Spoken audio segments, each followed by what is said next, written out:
Are you brand new to using a customer relationship management system? Or perhaps you've been using a CRM for some time, but you're just not happy with your stages?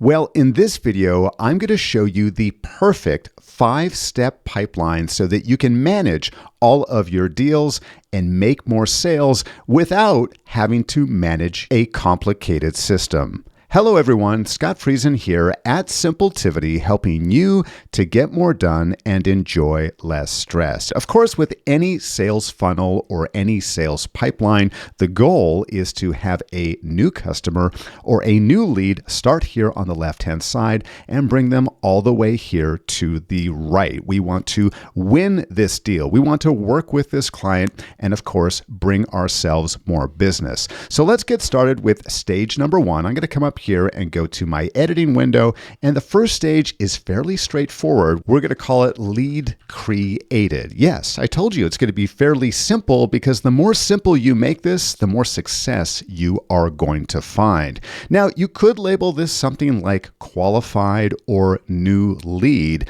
but I want you to pay special attention of the tense that we are going to use. That's going to be key as we follow through the remaining stages. So whether your potential clients fill out a form on your website, whether they call you up traditionally on a phone call, or maybe they send you an email inquiring about your services, no matter how they have made contact with you, or possibly you with them, this is where we are going to add all of our leads. And remember, if I jump in here into my contacts, not everyone is necessarily going to be a lead. They may be a part of my contact list. I may have gotten their information some other way, but we want to make sure that those leads are clearly represented here. So moving on to stage number 2, let's go back to my editing window here, and we are going to call this next one contact made, because that is really the most important thing that we want to accomplish here. Now, just like I mentioned a moment ago, we want to pay special attention in terms of the tense of how we are labeling our stages. Here you can see lead created and contact made. They are in the past tense, and that is for a reason. Meaning, when we take a glance at the contact made stage, we are confident that everyone within this list, everyone within this bucket has had some meaningful contact with our business, whether it's you yourself, maybe you're a sole proprietor, or perhaps you have a team, but some type of meaningful contact has been made. This is also helpful when we look at the previous step or the previous stage. So if I'm looking at this ABC incorporated customer, what do I need to do next? Well, I need to make some meaningful contact. Is that sending out a template email? Is that picking up the phone? Is it setting up a meeting?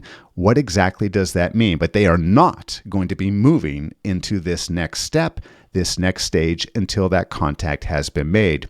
And when I say meaningful, I mean that you've actually had some type of back and forth. If I just send a templated email, I will not be moving them into contact made unless they reply to that email, unless they come back to me with a question, unless they've perhaps clicked a link and confirmed a meeting time with me. Even if they've confirmed that meeting time, I may not actually move them over until the meeting has taken place. Because I'm sure you've had the experience of someone sort of postponing that meeting again and again and again. And instead of making your pipeline that much more complicated with additional unnecessary stages, remember, if we click on the details of any of your clients, you can see the notes. You'll be able to see what has been scheduled, your full email back and forth with that client.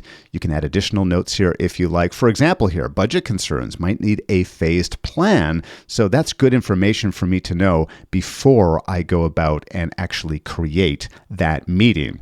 All right. Now that we've made contact, we've had a meeting, we've had a meaningful conversation, even if it happens to be some back and forth via email, that brings us to stage 3. And after we've had some meaningful contact, stage 3 is actually going to be our largest title, but I think it's important that we keep it this way. We're going to call this needs and wants discovered, because this is not only helpful for yourself, but this could be helpful for your staff or other people who are involved in your sales pipeline. So with this third stage in place, we don't want to move over any of these clients until we have actually found out what is it that they're actually after. What are their core problems? What are their biggest pain points or their biggest needs at this point in time? Only once we can say, yes, we do know their needs and wants, will we move them over into this third stage. Again, I find that far too many businesses have 2 or maybe 3 steps between making contact and saying that they have collected all of their needs and wants.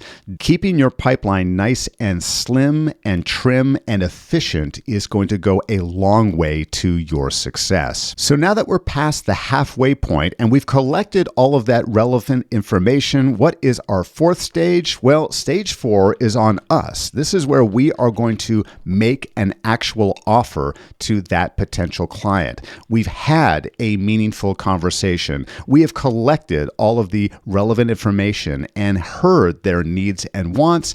Now we can go ahead and make an offer. Remember, you're actually going to make the offer here and then move them into this stage. You're going to review all of that information, and because we are keeping things in the past tense, we are now going to move it over to offer made. So using MindBend as the example, I have collected and I have sent them my agreement or an invitation to work with me. Now I can see all of the clients that I should be following up with relatively frequently. And the nice thing with most CRMs, including Pipedrive, is that we can set up automation so that as soon as someone is moved into this stage, I can set up a follow-up sequence so that I don't have to do things manually. I don't always have to be working from a manual to-do list. Things can be sent out during this offer made process.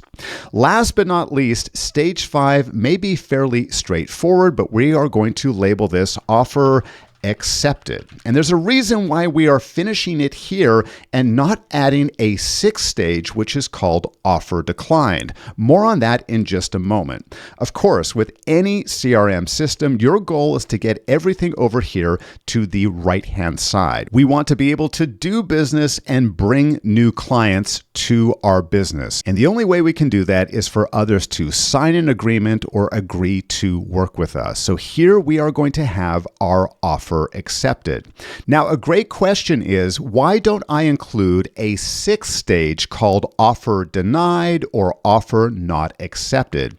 Well, my reasoning is simple. I think that your sales pipeline should remain in the positive and have a singular goal here, that the final stage, the last bucket within your funnel, should be that offer accepted.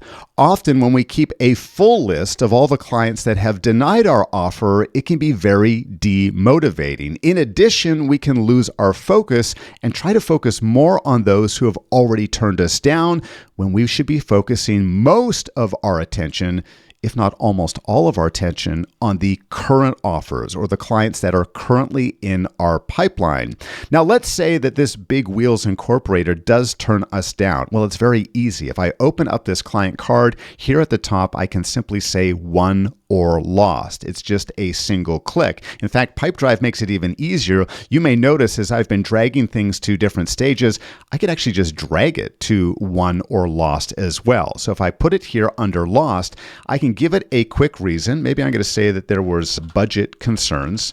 I was perhaps too expensive. I can add as many details or additional comments here if I want, but it will be removed from my active sales pipeline.